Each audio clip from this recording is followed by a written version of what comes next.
Thank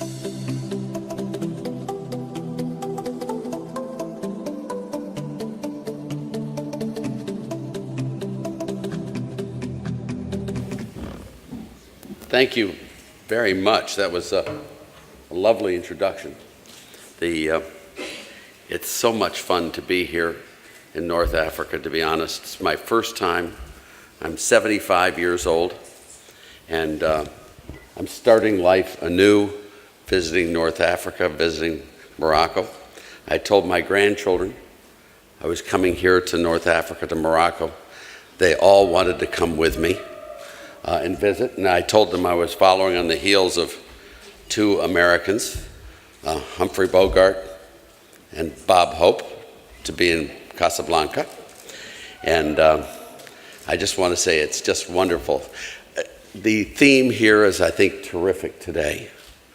When you look at this world, and I want to look at the world as a totality, I'm going to quote my former president, John F. Kennedy, who used this about Americans, but no country can ever be made better off by pulling another country down. And all countries are made better off if any one of us is made better off. The line that John F. Kennedy said next, we used in our campaign in 1980 with Reagan: "A rising tide raises all boats, and a growing world is the best medicine for poverty, for despair, for inequity, for every other problem you can imagine." And let me, if I can, also just say, coming over here, I tried to read all sorts of reports about North Africa and about sub-Saharan Africa and the regions we're talking, and every single report talked about its forecast of GDP, its trade, its budget deficits, all that. None of them, not one of them, went through the details of government spending or government taxation. This is exactly where the rubber hits the road, where policies really have an impact on the world. And let me just say, if you look at it, it's amazing when you look at countries and what has happened to the countries following fiscal reforms. It's just incredible. But let me start off. I'm going to go through a series of theorems. And the theorems I'm going to go through with you are math. They're not political in the sense of Republican or Democrat or left-wing or right-wing or any of these others. It's literally mathematics. If you look at incentives, and I want to start off with incentives with you. There are two types of incentives in this world. There are positive incentives and there are negative incentives.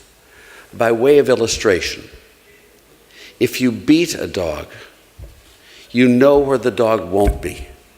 The dog will not be where you gave it the beating. But you have no idea where the dog will be. The dog's going to run as fast as it can, but you don't know in which direction. Negative incentives tell people what not to do.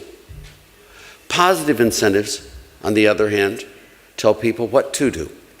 If you feed a dog, you know exactly where that dog will be at feeding time. It's going to be right where you gave it the food. So what you have to remember on all of these systems of economic prosperity and growth is to remember the negative incentives and the positive incentives. By way of illustration, taxation is a negative incentive. It tells people what not to do. Do not report taxable income. They don't tell you how not to report taxable income. That's what many of the discussions have been today. But negative incentives tell you what not to do. Positive incentives tell you what to do. Government spending or subsidies tells people what to do. If you look at the world today, we tax people who speed on the freeways. We tax people who buy alcohol. We tax people who smoke. We tax cigarettes. Why do we do this? Why do we tax speeders? We tax them to get them to stop speeding. Why do we tax cigarettes? To get people to stop smoking. Why do we tax alcohol? To get people to stop drinking. Well, thinking of it in this way, why do we tax people who earn income? Why do we tax people who employ other people? Why do we tax people who make profits? We don't tax them to have them to stop earning income. We don't tax them to stop employing people. We don't tax them to stop making profits. We tax them because government needs the revenues to run its functions. So when you look at a government tax system, you've got to remember the negative impact of that system. No one can be oblivious of the fact that when you tax people who earn income, they will stop earning income or reduce the amount of income they earn. When you tax people who employ other people, they will stop employing people or will reduce the amount they employ. When you look at people who make profits, they will try to reduce the amount of profits they make. You've got to understand the negative in systems. When you look at a tax system, to understand your function is solely to raise the revenues to run the requisite operations of government. Therefore, what you want to do is you want to collect your taxes in the least damaging fashion. All taxes are bad, but some are worse than others. So what you want to do is you want to collect your taxes in the least damaging fashion to be able to raise the requisite revenues to run government.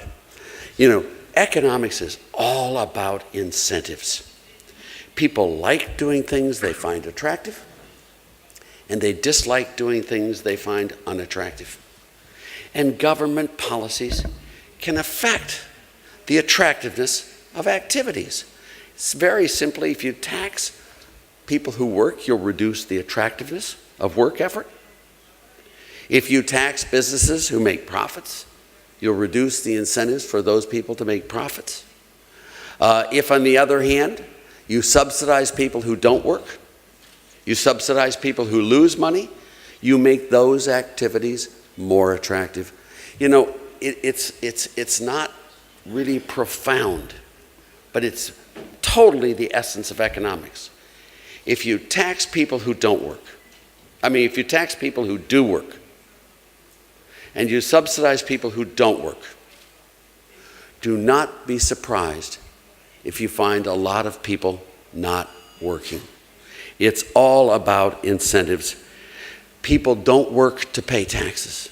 They work to get what they can after tax. People don't save to go bankrupt.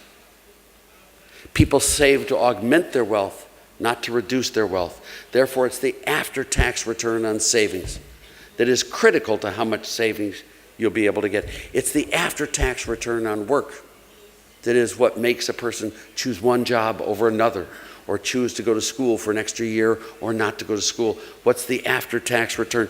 Businesses do not locate their plant facilities as a matter of social conscience. They locate their plant facilities to make an after-tax rate of return for their shareholders. And government activities affect the incentives that people face. When you look at the demand for a product, it's downward sloping from the upper left to the lower right. If you look at the supply of a product, it's upward sloping from the lower left to the upper right. Suppliers want to supply more of a product at a higher price. Demanders want to buy less of a product at a higher price. There's that magical little point where the demand curve hits the supply curve. That's the equilibrium. That's where you get the equilibrium quantity of goods and the equilibrium price. Now introduce a government. You introduce a government into the process, and they drive a wedge between the price people pay for a product and the price the suppliers receive for that product. There's a wedge driven between wages paid and wages received, between prices paid and prices received. That wedge is the disincentive to the equilibrium. Whenever you put that tax wedge in a process, you'll reduce the quantity supplied and demanded in the marketplace, and you will increase the price demanders have to pay, and you will lower the price receivers supply. It's very simple. Now, what you want to do on taxes and understanding taxes is the higher tax rates are, the greater is the incentive to work when you cut them. Let me give you an example. The lower tax rates are, the less the incentive to work. The example is when John F. Kennedy was President of the United States. Our highest marginal income tax rate was 91%. Believe me, 91%. The lowest tax rate was 20%. What John F. Kennedy did was he cut the highest rate from 91% to 70%. And he cut the lowest rate from 20% to 14%.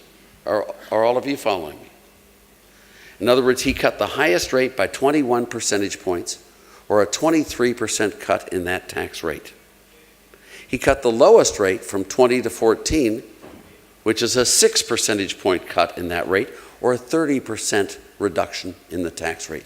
He cut the highest tax rate by 23% and the lowest tax rate by 30%. But remember, people don't work to pay taxes. People work to get what they can after tax. So let's take a look at what happened to the after-tax incentive at the highest rate and at the lowest rate. Now, before Kennedy cut the highest tax rate, a person who was in that tax bracket, if he earned $1, he paid 91 cents in taxes, and that person's incentive for earning that dollar was 9 cents. That was the incentive for working in that bracket. The person in the lowest bracket, that person earns $1, pays 20 cents in taxes. That person's after-tax incentive was 80 cents for earning that dollar. Now, Kennedy cut the highest rate from 91% to 70%. After the Kennedy tax cut, the person in the highest tax bracket, if the person made $1, instead of just receiving 9 cents after tax, because the tax rate was dropped from 91 to 70, the person received 30 cents after tax. The increase in that person's incentive from 9 cents in the dollar to 30 cents in the dollar is a 233% increase in incentives for a 23% static tax cut. That is a 10-to-1 benefit cost ratio. Take the person in the lowest bracket. Before the tax cut, the person earned $1, paid 20 cents in taxes, was allowed to keep 80 cents. After Kennedy's tax cut, the person earned $1, paid 14 cents in taxes, and was allowed to keep 86 cents. That is a 7.5% increase in incentives for a 30% cut in tax rates. That's a 1-to-4 benefit cost ratio. You know, when you look at tax rates, you always want to cut the highest rates the most, because that's where you get the biggest increase in after-tax incentives for work output employment. Remember, government is not there to allocate, it's there to create revenues for the system to run government spending. The next point to make clear, please, it's a theorem in economics and in taxation. The longer your time horizon, the greater will be the impact of taxation on output, employment, and production. Let me give you an example. If I build a factory based upon a presumed tax rate of 9%, let's say, and I just finished building the factory, presuming a 9% tax rate from now and forever, and all of a sudden, just after I finish the factory, the government raises my tax rates to 90%. What do? Do I tear the factory down? No, of course not. But as time goes on and things wear out, I don't replace them. It takes a long, long time to create a capital stock. And it takes a long, long time to destroy a capital stock. And if you don't believe me, look at the city of Detroit in Michigan. When Romney put in the income tax in the early 1970s, they put in the city corporate profits tax. Detroit, Michigan, in 1950, had a population of 1.85 million people. It was the Paris of North America. Today, Detroit has a population less than 700,000 people. and it is the tragedy of America. It takes a long time to create a capital stock, and it takes a long time to destroy it, but believe me, it happens. The next thing I want to talk about in a theorem of economics that's terribly, taxes determine where people locate. You know, if you have two locations, A and B, if you raise taxes in B, and if you lower taxes in A, producers and manufacturers and people are going to move from B to A. It's simple. As my friend Larry Gatlin, if any of you know country music, says, it ain't rocket surgery. It's not. If you look in the US, the 9 states that have no income tax, and compare their performance with the 9 states that have the highest income tax rates, every single year for the last half century, every single year, the 9 states with no taxes have outperformed the 9 states with the highest tax rates. Not one exception.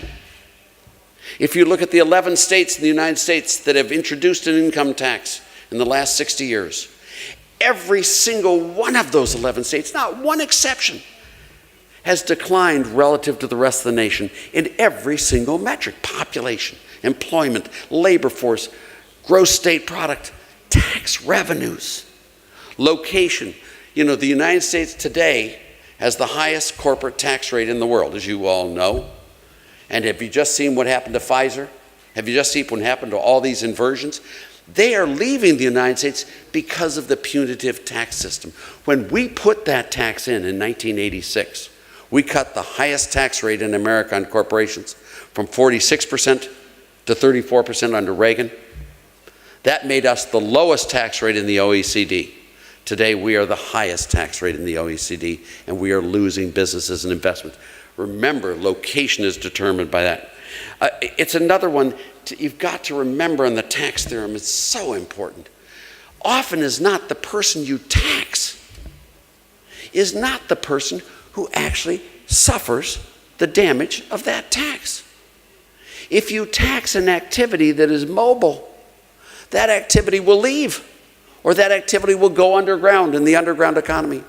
Or that activity will shift into other forms. It will move quickly and easily if it's elastic. And what's left are the people who work there, who can't move, who can't go abroad. They're the ones who suffer the damage. You know, when Proposition 13 passed in California, and forgive me for being so American-centric as I am, but I am what I am. Sorry. But when Proposition 13 passed in California, what happened? The benefit of that tax. Property values rose dramatically. Unemployment rates declined. Wealth and growth in wages of the lowest income workers increased dramatically after that. It's because all the other employers came in and created jobs, output, and employment for the people who were there, even though those were not the people paying the tax.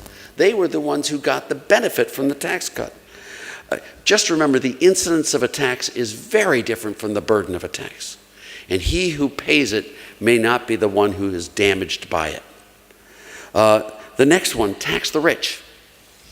You hear Monsieur Piketty all over the place in his book, Capital. You've got the rich people have so much money, we need to tax them more. Rich people are smarter than government people. You know, rich people get the benefits of their actions. You know, one of the problems of government, and if I may say, one of the problems is government spends other people's money. They don't spend their own money. You know, my view has always been on government that the one solution to government we should all do is, because government spends other people's money, government doesn't bear the consequences of the actions they take. In businesses, you do bear the consequences of the actions you take. For example, if you have two companies, A and B, exactly the same, except, well, one difference. The officers and directors of A are paid high salaries, but they own no stock, and they have no stock options. The officers and directors of B have low salaries, but they have a lot of stock and a lot of stock options. Which company would you rather invest in? Obviously, the company where the people bear the consequences.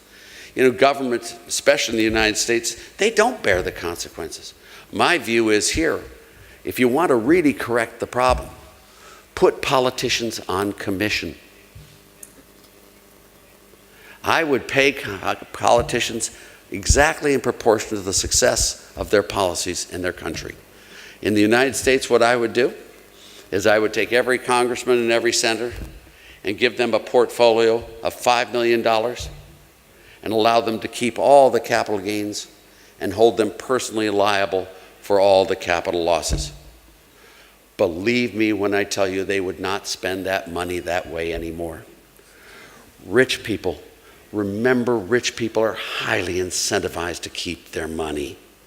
They're smart, and they've got money. They can hire lawyers. They can hire accountants. They can hire deferred income specialists. They can hire congressmen. They can hire senators. When you see a group of people hanging around with President Obama, do not for a moment believe that those people are there trying to explain to the president what it's like being poor. They are people who want a favor from government. They switch from Goldman Sachs to the Treasury and back and forth so they can make the laws that they can then use the next day. You know, rich people can buy influence, and they really can. They can buy lawyers, accountants, etc. They not only have the means to do that, they have the ways of doing it. Rich people can change the location of their income. They can choose which country they put their factories in. Rich people can change the timing of their income. IRAs, KIOs, 401ks, they can change the timing. Rich people can change the composition of their income. In 2010, Warren Buffett, you all know Warren Buffett. He's a Frenchman in Nebraska from Omaha, just joking. He's not French. I would call him Warren Buffet, but he spells his name with two T's, not one T. But Warren Buffett claimed that he made $40 million in the United States that year and paid $7 million in taxes. And yet that same year, his wealth increased by over $10 billion. In that same year, he gave almost $2 billion to the Bill and Melinda Gates Foundation and to his sons and daughters' foundations. The way I calculate income, which is how much you spend, how much you give away, and your increase in wealth, Warren Buffett that year made over $12 billion. And he paid $7 million in taxes. That is 0.06% of his income he paid in taxation. Let me tell you, and then the president gave him a congressional medal for being such a wonderful person and wanting higher tax. I mean, give me a break, people.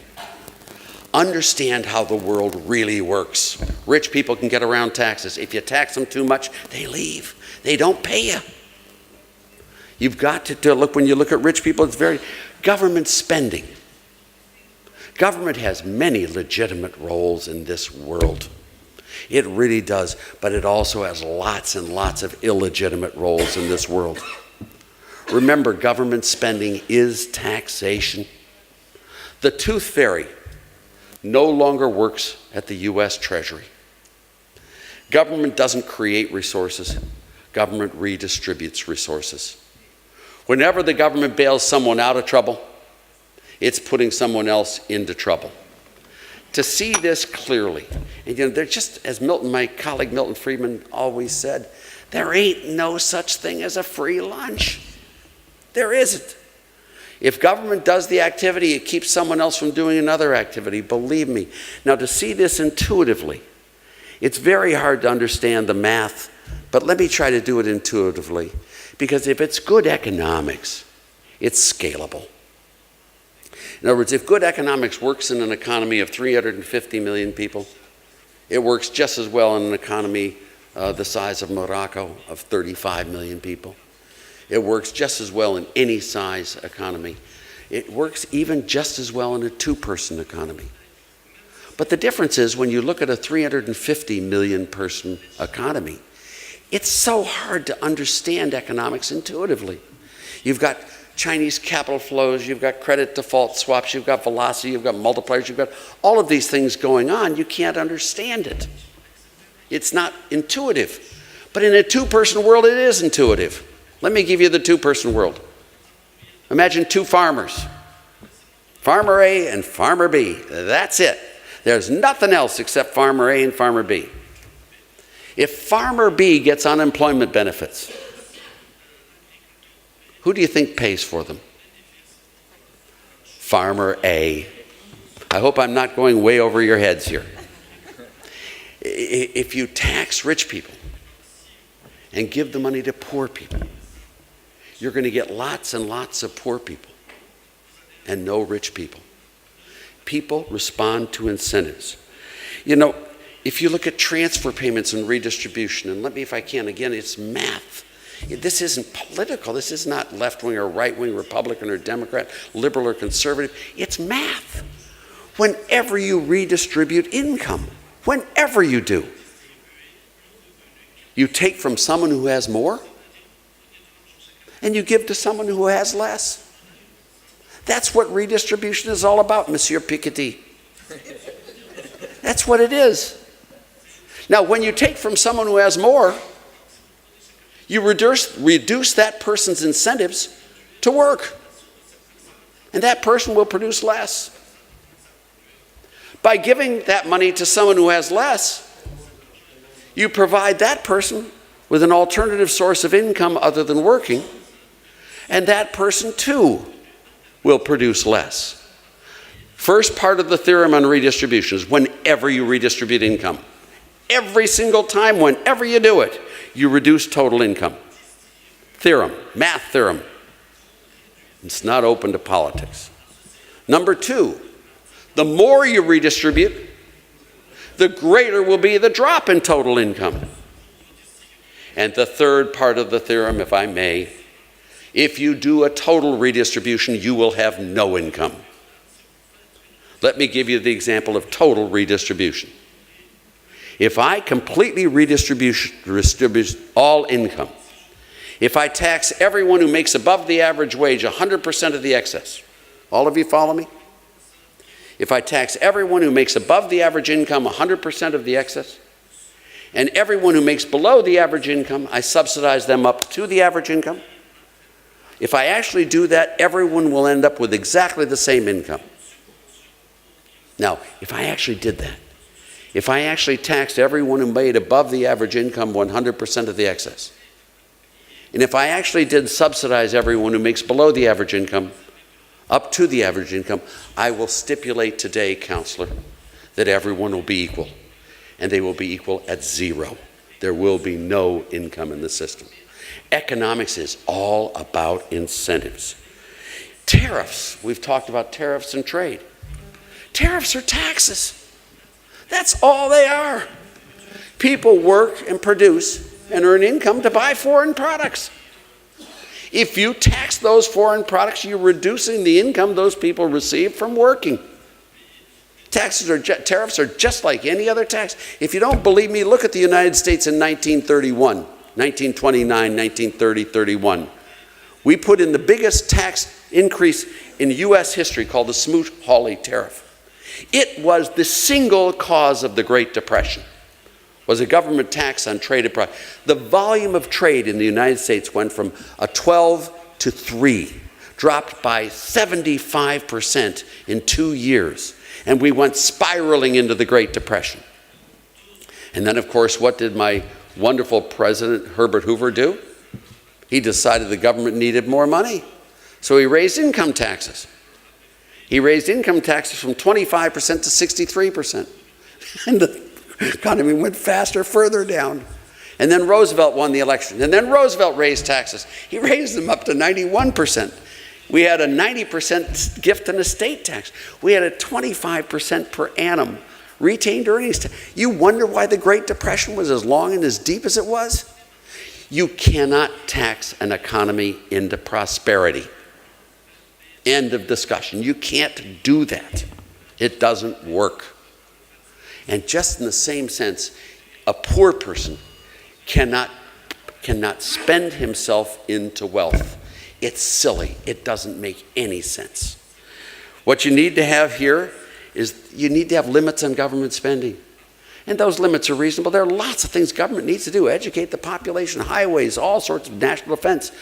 And the government should look at the costs of that government spending in terms of taxation. All taxes are damaging. All taxes are bad. Some are worse than others.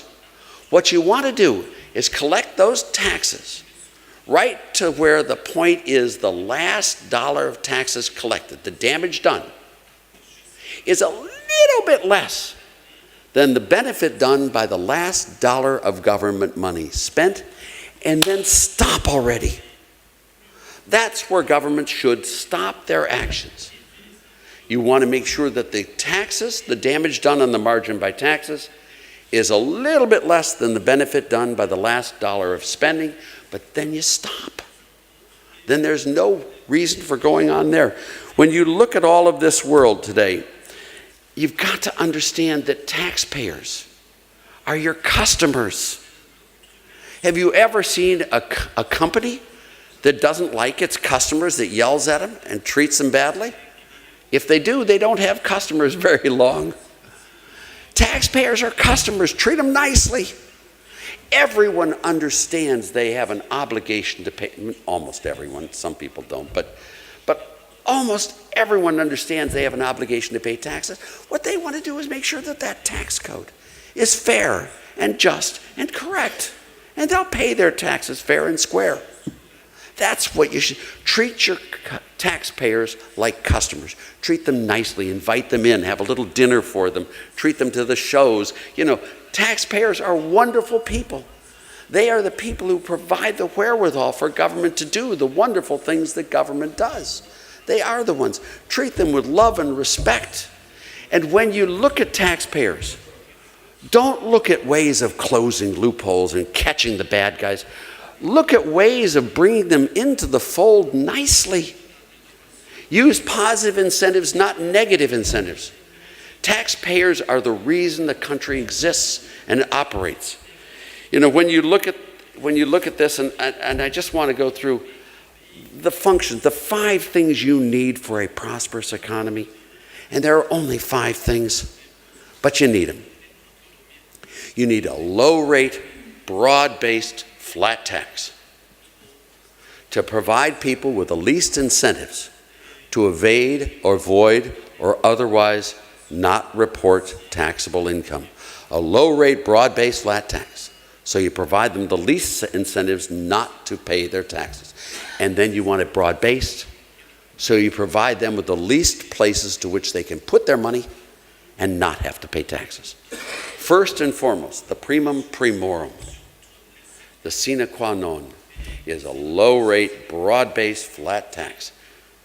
Do not put positive incentive structures inside a negative system. Do not put tax credits and tax exemptions and tax deductions. A low-rate, broad-based flat tax with no exceptions, no exclusions, no deductions, no credits, nothing. That's it. Number 2, spending restraint. Government spending is taxation. When the government has finished its job, stop. Don't spend anymore.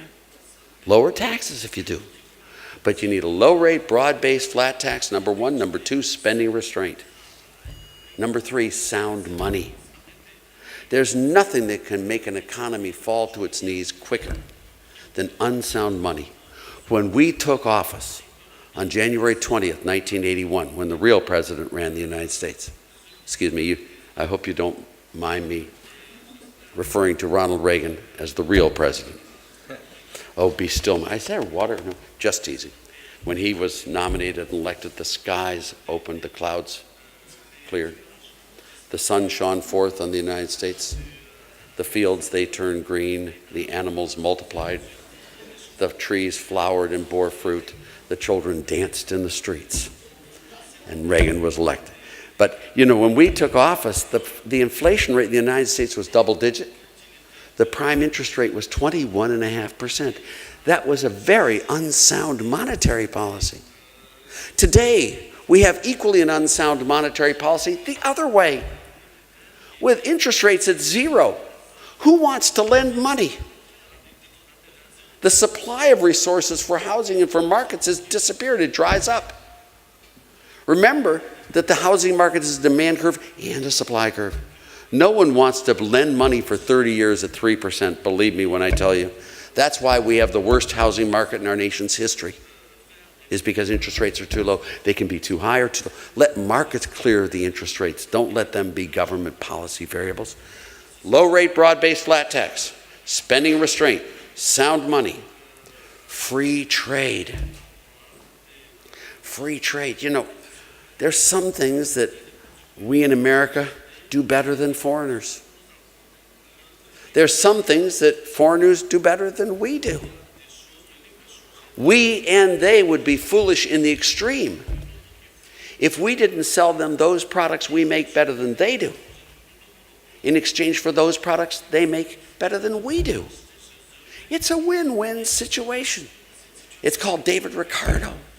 It's called the gains from trade, comparative advantage, specialization. Free trade is really, really important to a country's prosperity. Get rid of those tariffs and other barriers you've got there. Just do it. Make it a free trade, competitive world. Low rate, broad-based flat tax, spending restraint, sound money, free trade, and lastly, minimal regulations. Minimal regulations. You know, everyone knows you have to have regulations. Everyone understands that. You can't wake up in the morning one day and drive on the left-hand side of the road, and the next day wake up and drive on the right-hand side of the road. We all know that. But what we want to make sure is that the regulations do not go beyond the specific purposes at hand and create a lot of collateral damage in the overall economy. I could give you tons of examples in my country where regulations are way, way, way out of hand. Just coming here, just as an example, I'm leaving Nashville to fly to New York Kennedy to get on my Air Morocco flight to the most wonderful city, Casablanca. It's really lovely. I do love it here, by the way. Thank you for allowing me to come. It's just wonderful. But we were delayed on the tarmac for 5 hours in Nashville, delayed because one of the lights went out. And they needed a subcontractor to get those lights fixed, and then government inspectors to make sure that they were done right. To fix a light bulb. That's over-regulation. There are lots of those cases in point. If you want a prosperous economy, no, I'm fine. I just was joking about needing one. Whenever I talk about Reagan, I get short of breath. It was really fun, by the way, working with the president and with Margaret Thatcher. I was very blessed in my life. Not very many people can say that, and it was just my pleasure. But you need to have the 5 plans, the 5 things: low rate, broad-based flat tax, spending restraints, sound money, free trade, minimal regulations. Then the government should get the heck out of the way and let the private sector. The source of strength in every single economy in this world is the people of that country. That's the source of strength. Government is not the answer. As my president said, government is often the problem. And what we have to do if we want to have prosperity here is recognize the limits of government and do that job very, very well. And then collect your revenues in the least damaging fashion.